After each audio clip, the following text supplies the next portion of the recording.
Relatórios e projeções macroeconômicas de organizações internacionais que monitoram a evolução econômica de países africanos progressivamente alertam a existência de risco econômico para a economia de Moçambique, ou seja, que o país poderá viver um nível de estresse econômico. O nível elevado da dívida pública é o principal fator evocado para a classificação negativa. Acompanhe nesta reportagem o histórico, a reestruturação e análise em torno da dívida pública moçambicana. A agência de notação financeira Moody's anota que a dívida pública moçambicana continua no nível de estresse, ou seja, acima dos valores máximos prudenciais, mas com uma perspectiva sustentável. Já o estudo econômico e financeiro do Banco Mundial sobre as perspectivas econômicas regionais para a África, denominado Recuperação num contexto de elevada incerteza, anota que Moçambique e mais 6 economias africanas estão em situação de sobreendividamento. Segundo o relatório de riscos fiscais do Ministério da Economia e Finanças de 2019, a dívida pública de Moçambique situava-se 1% acima do Produto Interno Bruto em 2017, sendo que cerca de 70% desta dívida é correspondente à componente da dívida externa e 8,8% é correspondente às garantias soberanas. Mais para frente, em 2018, o nível de endividamento público de Moçambique evoluiu para cerca de 110,5% do Produto Interno Bruto.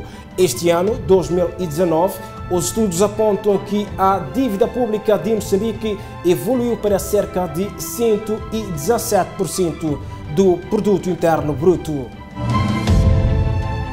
A suspensão da ajuda financeira a Moçambique na modalidade de apoio direto ao orçamento do Estado pelos parceiros de cooperação trouxe consigo uma série de impactos negativos no dia a dia, uma vez que as receitas do Estado são insuficientes para fazer face à despesa pública.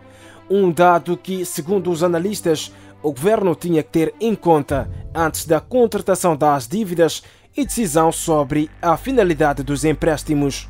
Nenhum país do mundo é um país que vive sem crédito. Portanto, o crédito faz parte da própria economia, faz parte do mundo capitalista em que nós vivemos hoje. Obviamente que este crédito tem que ser sustentável. É aqui onde entra o grande desafio para Moçambique. Infelizmente, nós assistimos que os últimos créditos que o país teve foram créditos que havia uma expectativa de incoming, de dinheiro que entraria para a receita do Estado, que provavelmente poderia superar ou fazer aquilo que é a capacidade de pagamento desta dívida. Mas obviamente questões políticas, questões de corte orçamental colocaram o país nessa situação de termos hoje uma carteira de crédito acima de níveis sustentáveis. O problema à volta disso é que começamos a recorrer a um endividamento público para financiar atividades não necessariamente produtivas no nosso contexto nacional. Por exemplo, uma parte da dívida pública foi alocada para financiamento de infraestruturas ligado ao grande capital internacional, por exemplo, o carvão, o gás e depois também a Mosal, etc. É só ver, por exemplo, a ponte Maputo-Catemba, a estrada circular, é um crédito comercial, o que significa que a pressão do serviço da dívida para aquilo que são as nossas contas públicas é maior. E num contexto em que nós temos uma economia que não tem capacidades produtivas criadas para poder gerar recursos suficientes e fazer face a esta dívida. O efeito das dívidas na economia afetou em cadeia os agentes econômicos. Evidentemente, por isso é que não vamos estar a criticar o gasto, porque quem o fez devia ter também sentido alguma ponderação e a espera de alguma receita, e alguma coisa falhou. Certo é que, efetivamente, ultrapassamos o nosso nível desejado de dívida e chegamos a uma altura em que ela é sustentável. Evidentemente, isso não é bom. Não é bom, vem atualmente pôr muitos constrangimentos na nossa economia e, como lhe disse há pouco, não ajuda nada o desenvolvimento hoje, e temos, se calhar, determinadas áreas que carecem de investimento. A novela da dívida pública de Moçambique veio agudizar-se com a contratação das chamadas dívidas ocultas, contraídas pelas empresas Ematum, Proíndicos e MAM.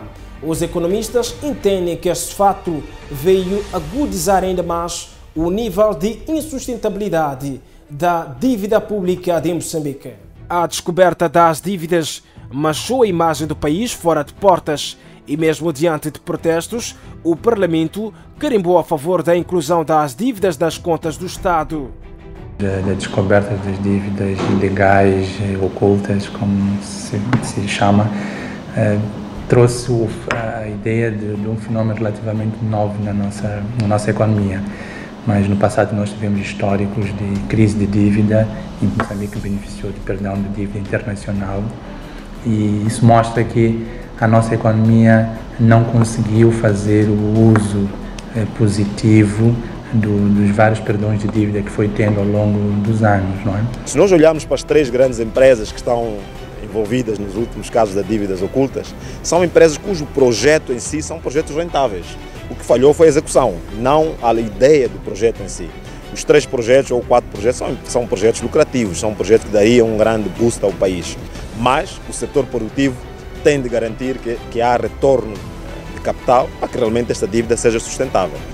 Reestruturação da dívida. No que toca às chamadas dívidas ocultas, o governo suspendeu o pagamento enquanto decorrem conversações com os credores para a sua reestruturação. Aliás, recentemente Moçambique alcançou um novo acordo de princípio de reestruturação da dívida externa de mais de 726 milhões de dólares americanos, a taxa de 10,5%. Com esta reestruturação, o acordo deixou de incluir as receitas fiscais da exploração do gás da área 1 da bacia do Rovuma, como havia sido acordado com os credores em 2018. O ministro da Economia e Finanças disse que o governo pondera usar outros mecanismos para pagar a dívida aos credores internacionais, sem, no entanto, revelar a nova fonte de receitas para o pagamento das dívidas.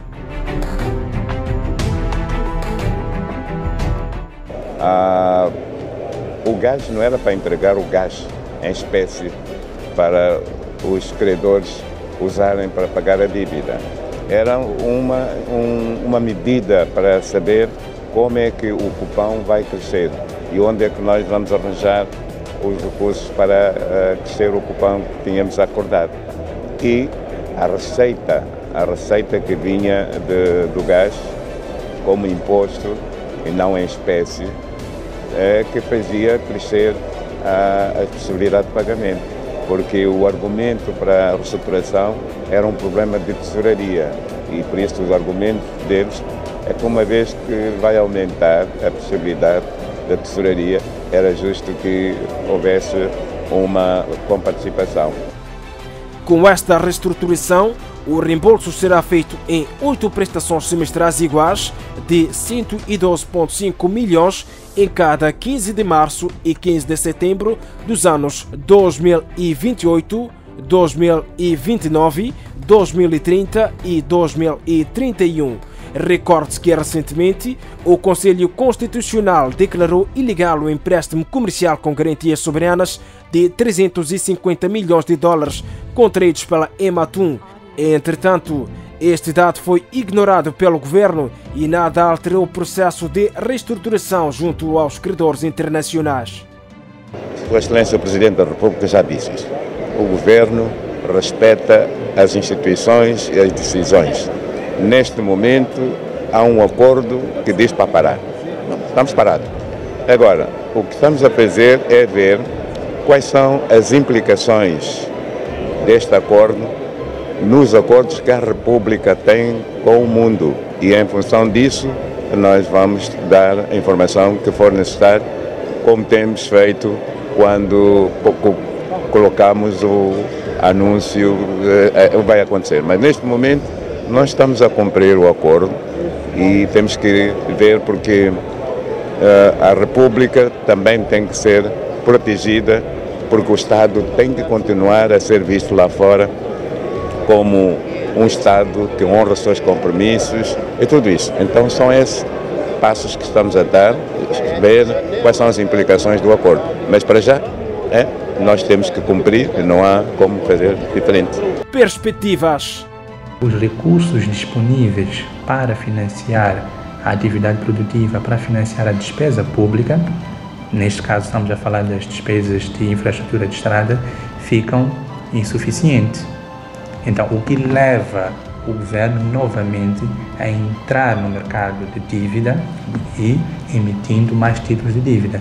Então, entramos numa situação em que a economia está numa armadilha de dívida, onde mais dívida é contraída para realizar as despesas correntes que o governo tem, dado o déficit orçamental, mas também parte da dívida é contraída para amortizar dívida que está em vencimento.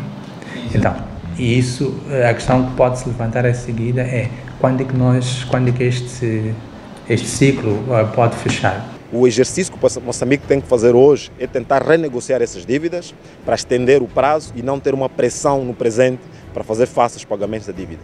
Porque quando o país não consegue pagar dívida, ou melhor, baixa aquilo que é a sua imagem internacional e aumenta aquilo que é o custo da própria dívida.